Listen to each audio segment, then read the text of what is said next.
Well nothing product সম্পর্কে আমাদের already এক ধরনের গুড ইমপ্রেশন চলে এসছে। মানে আমাদের ধারণাই হয়ে গেছে নাথিং মানেই অন্য ধরনের জিনিস। তবে নাথিং এর প্রোডাক্ট সবার হাতে হাতে দেখা যাচ্ছে বিষয়টা এমন না, বাট এটা একটা প্রেস্টিজিয়াস ব্র্যান্ড, এটা অলমোস্ট সবাই মনে করে।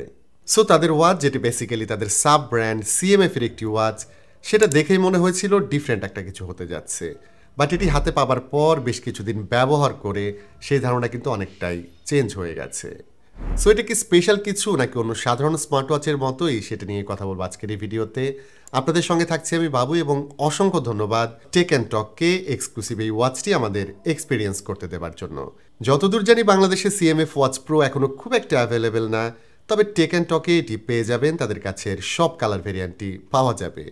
Take and Talk Bashundhara, Jamuna Future পার্কে অ্যাভেলেবল, তবে রিসেন্টলি তারা বসুন্ধরা শপিং কমপ্লেক্সের বেসমেন্ট 2-তে শিফট করেছে। তাদের সম্পর্কে আরও বিস্তারিত থাকছে আমাদের ভিডিও ডেসক্রিপশনে। তো প্রথমেই যখন এই ওয়াচের বক্সটা দেখলাম, এটা দেখে রীতিমতো সারপ্রাইজড হয়ে গেছি, কারণ দেখতেই পাচ্ছেন এর বক্সটা কিন্তু অন্য সাধারণ ওয়াচের বক্সের মতো না। মূলত নাথিংয়ের খেলাটাই এখানে, তাদের প্রেজেন্টেশন বা প্যাকেজিং সেটা কিন্তু অন্য সবার চেয়ে একদমই আলাদা। তবে বক্সটা ওপেন করার পর সাধারণ জিনিসগুলি পেয়ে গেলাম, লাইক স্মার্ট ওয়াচ, একটা 22 মিলিমিটার সাইজের সিলিকন স্ট্র্যাপ এবং খুব সাধারণ 2 পিনের একটি ম্যাগনেটিক চার্জার। জিনিসগুলো সাধারণ, তবে আগেই বলেছিলাম তাদের প্যাকেজিংটা একদমই ডিফারেন্ট। তো ওয়াচটি হাতে পরে যে কেউ এর ডিজাইন, বিল্ড কোয়ালিটি, ফিনিশিং বা ক্রাফটম্যানশিপের কথা যেটা বলি সেটা নিয়ে অবশ্যই প্রশংসা করবে, এবং হাতে পড়লে ডেফিনেটলি এটাকে প্রিমিয়াম গ্রেডের একটি স্মার্ট ওয়াচ মনে হবে। এর ফ্রেম একদমই বক্সি, স্ট্রেট, ডিসপ্লেটা একদমই বর্ডার পর্যন্ত মনে হয়, তবে ডিসপ্লেতে হালকা কার্ভ থাকছে, যে কারণে টাচ করার সময় আপনি প্রিমিয়াম ফিল পাবেন। তবে ম্যাটেরিয়াল হিসেবে মেটাল ব্যবহার করা হয়নি, এর ফ্রেমের ওপর অ্যালুমিনিয়াম অ্যালয় থাকছে। সো বুঝতেই পারছেন, ঘষাঘষি খেলে ফ্রেমের ওপর স্পট বা ডেন্টেড দেখা সেটা কিন্তু খুব সহজেই পাওয়া যাবে। ঘড়ির ডান দিকে আমরা একটি বাটনই দেখতে পাবো, যার নিচে থাকছে স্পিকার গ্রিল, যেটা মোটামুটি লাউড সাউন্ড প্রোভাইড করে। তবে অবাক হয়েছে এই বাটনটা দেখে, কারণ এটা জাস্ট এ বাটন, মানে এটা দিয়ে স্ক্রল করার কোনো ওয়ে নেই। বাট অনেক কম দামের ওয়াচেও কিন্তু ক্রাউন এখন একটা কমন জিনিস, সেখানে এই ওয়াচে কোনো ক্রাউন থাকছে না, সেটা কিন্তু খুবই ডিসঅ্যাপয়েন্টিং ছিল।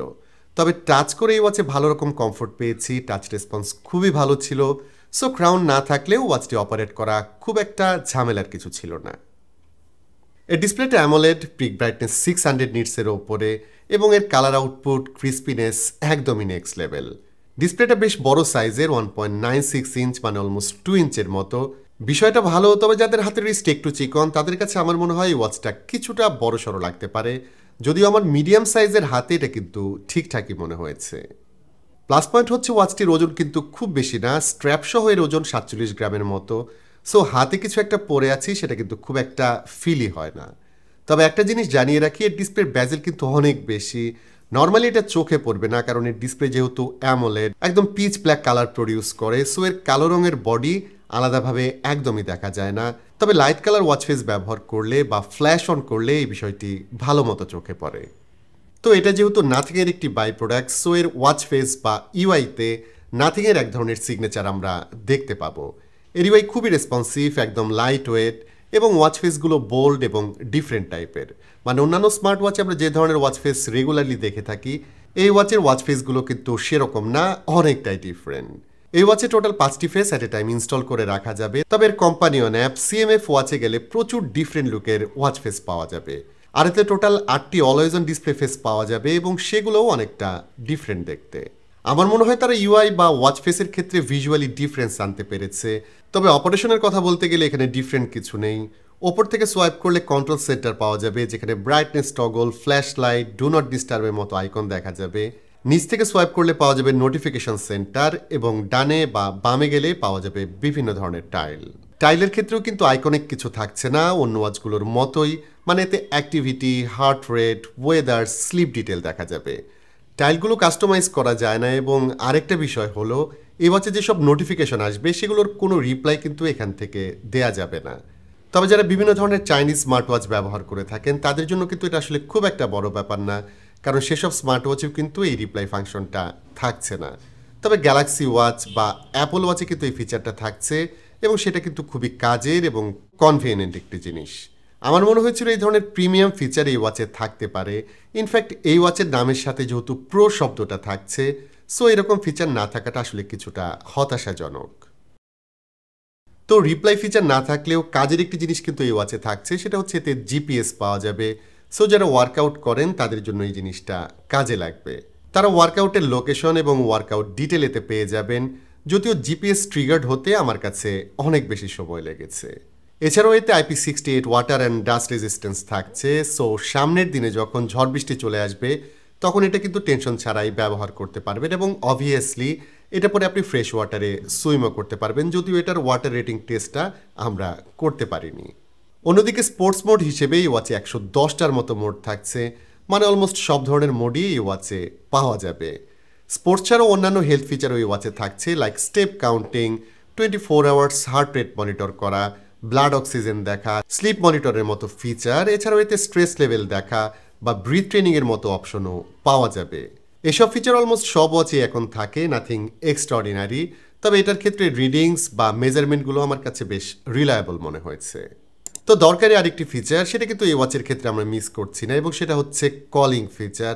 এবং এর কোয়ালিটি অর্ডিনারি যেসব স্মার্ট ওয়াচ থাকছে সেগুলোর চেয়ে আমার কাছে বেশ কোয়ালিটিফুল এবং রিচ মনে হয়েছে। ব্যাটারি ব্যাকআপের কথা যদি বলি, নাথিং ওয়াচ প্রো আসলে নাথিং এক্সট্রাঅর্ডিনারি। আপনি যদি অপটিমাইজ ওয়েতে ব্যবহার করেন সেক্ষেত্রে বলা আছে 13 দিনের মতো ব্যাকআপ পাওয়া যাবে। তবে অ্যাকচুয়াল ইউজের ক্ষেত্রে অলওয়েজ অন ডিসপ্লে যদি অন রাখেন বা বেশি ব্রাইটনেস দিয়ে যদি ব্যবহার করেন তাহলে কিন্তু মোটেই এতদিন ব্যাকআপ পাওয়া যাবে না। হেভি ইউজ করলে আমি যেটা দেখেছি এতে মোটামুটি 5 থেকে 7 দিনের মতো ব্যাটারি ব্যাকআপ পাওয়া যাবে। তো এতক্ষণ ভিডিওটি দেখে নিশ্চয়ই বুঝে গেছেন নাথিং ওয়াচ প্রো আসলে নাথিং হোয়াট উই এক্সপেক্টেড। এটা অন্য যেসব চিপ স্মার্ট ওয়াচ থাকছে সেগুলোর চেয়ে আসলে অনেক বেশি এগিয়ে থাকবে না, বাট এর experience, AMOLED display, premium look, GPS definitely বড় প্লাস পয়েন্ট। তবে আমার ধারণা কিছু থাক বা না থাক এই ওয়াচ আসলে অনেকেই ইউজ করতে চাইবেন, স্পেশালি যারা ডিফারেন্ট কিছু ট্রাই করতে পছন্দ করেন। তবে দামের কথাটা একটু বলে রাখি, এই ওয়াচের ইন্টারন্যাশনাল প্রাইস কিন্তু $69, বাট বাংলাদেশে এটার প্রাইস এখন অনেক বেশি। টেক অ্যান্ড টকে এটার কারেন্ট প্রাইস দেখলাম 13,000 টাকার মতো। তবে মার্কেটে ভালো মতো অ্যাভেলেবেল হয়ে গেলে আমার মনে হয় আমাদের দেশেও এটার প্রাইস অনেকটাই কমে আসবে। সো একটু ওয়েট করলে আমার মনে হয় কিছুটা রিজনেবল প্রাইসেই ওয়াচটি আপনি পেয়ে যাবেন। আজকের ভিডিওটি এখানে শেষ করতে হচ্ছে। CMF ওয়াচ প্রো বা নাথিং ওয়াচ প্রো স্মার্ট ওয়াচটি আপনার কাছে কেমন মনে হলো সেটা অবশ্যই জানাবেন কমেন্ট করে। ভিডিওটি ভালো লাগলে please hit the like button, share করতে পারেন আপনার বন্ধুদের সঙ্গে। আজকের মতো আমি বাবু এখানেই বিদায় নিচ্ছি। সবাই ভালো থাকবেন, অনেক ভালো।